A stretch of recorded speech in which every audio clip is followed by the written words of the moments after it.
Hi, I'm Jonathan. We're going to take you through this IJ, so internal jugular central line. Have the patient flat, have the patient head down so the vessel is engorged and a larger target. This also prevents air embolism occurring. Turn their head about 30 degrees, palpate the carotid artery, and then immediately lateral to the carotid artery will be the internal jugular vein. Access the vein is at the apex of the triangle formed between the two heads of sternocleidomastoids. This will be the spot where I'll be going from a landmark technique. Local anaesthetic. Now what I'm going to do is just raise the bled, and then I'm going to go in deeper. Nice generous local anaesthetic. And pulling back. That should be enough. Again, if we're going to the landmark technique, it's 2 fingers on the carotid artery, apex of the two heads of sternocleidomastoid, and you're going to aim actually for the ipsilateral nipple. I'm just going to go in at a 45 degree angle. Expect flashback at 3 to 4 centimetres.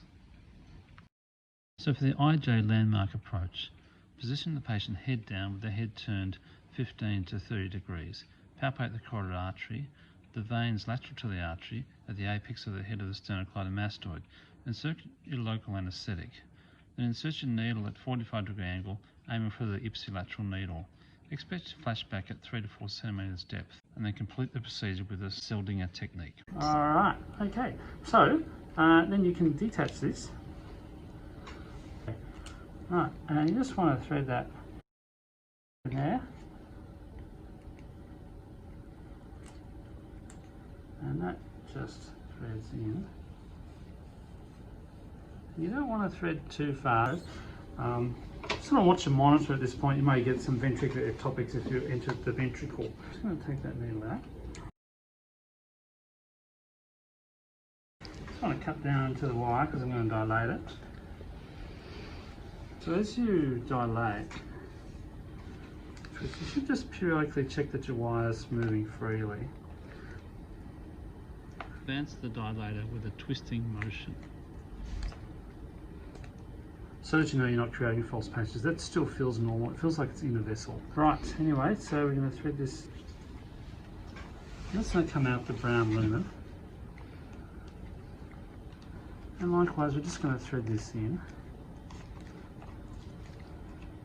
Make sure that we're not losing control of the wire. We'll say 13 centimetres. Mm-hmm. And then we should be able to pull our wire out. Again, that should come out freely without catching anything. We can aspirate to confirm, yep, still in the vein. Turn it off. A little butterfly type thing, and something to lock that in place. Now in this case we've gone to 13 centimetres, so what I'll do, I'll suture here, and then you can suture this down to a convenient part of skin here as well. So that line's in. You're going to flush all the lines, flush all lines, cap off all lines with new caps, and then it's tegaderm. So CVC insertion summary, the Seldinger technique.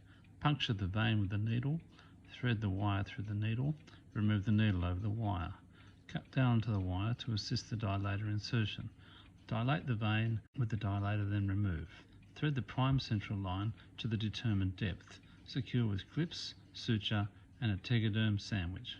Ultrasound assisted IJ insertion. In this particular probe, I think the GE is is where the marker is, just so that I don't get left-right disorientated. I'm going to do a transverse.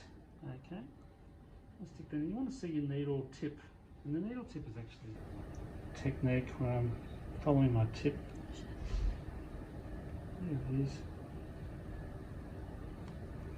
Bang. Oh, and right. For more precision, if they've got enough vein, do it in planar probe. Yeah.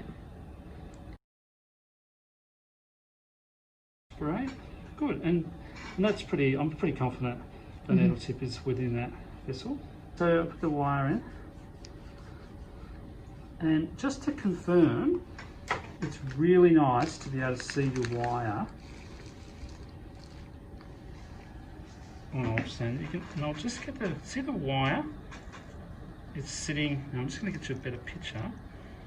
And the best picture of a vessel has the bright white edges of the vessel. Then you know you're in the centre of the lumen. Ultrasound guided IJ insertion. Ensure your probe is set up with a sterile technique. Identify the vessel in transverse. Puncture the skin at the usual insertion point. Advance the needle, advance the probe, advance the needle and advance the probe until you puncture the vessel. Then you can thread the wire. Confirm placement with an in-plane approach and complete the insertion with a standard cell dinger technique.